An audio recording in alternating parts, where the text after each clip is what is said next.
how to warm up scientifically for karate. We're going to be using the ramp method to provide a more efficient, scientifically backed warm-up that I like to teach in my classes and I use for myself, and I'm going to run through that with you now in order to best prepare you for your karate or your martial arts training sessions. So RAMP is an acronym for raise, activate, mobilize and potentiate. Okay, I'll go through each of those points, what they mean, and we can sort of put together a warm-up from that idea. So the first one, raise. All we're doing basically here is raising the body temperature and raising the heart rate. This can obviously be done in normal ways like jogging, any kind of movement really, skipping, jogging, rowing, cycling. In the dojo, of course, we can just be running up and down or on the spot even, this kind of thing, just to get the heart rate up, the blood flowing through the body and raise our body temperature ready for the work ahead. The second one, A, is for activate. What we're doing here is we're activating the muscles that we're going to be using throughout the session. Obviously a karate session is a full body thing, so we're going to be trying to activate all the muscles through the body as much as we can. And what we're going to do here, or what I like to do, is use some basic body weight exercises to activate certain major muscle groups. What I like to go through really is the glutes, the legs, and the upper body a little bit. So for example, I'll be using things like lunges, glute bridges, press-ups, squats, these kind of things, just to activate the muscles that we're going to be using predominantly through the session. One way I like to do this also is to do some static holds, some isometric type movements where we're really contracting the muscles hard. So I'll be getting into like a glute bridge position, lifting the body off the ground and really squeezing the glutes and hamstrings to just really get those muscles activated. The M is for mobilize. Mobilize is basically to start, mobilizing our joints, taking our arms and legs through their full ranges of motion.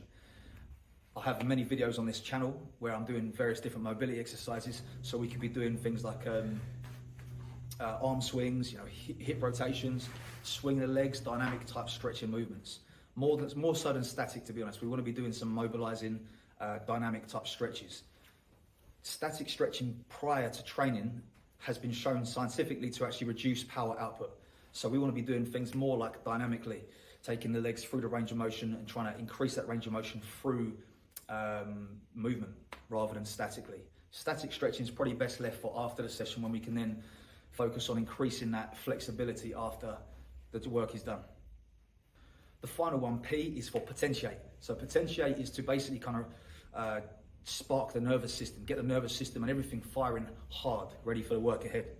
So what I like to do for this now is take the exercises we did previously, like for example the squats, the lunges, the press-ups, and give them an explosive kind of action. So like a plyometric press-up, a squat jump, exercises where we're putting maximum effort in just a few reps. We're not trying to go sets of 10, 12, 15 or something.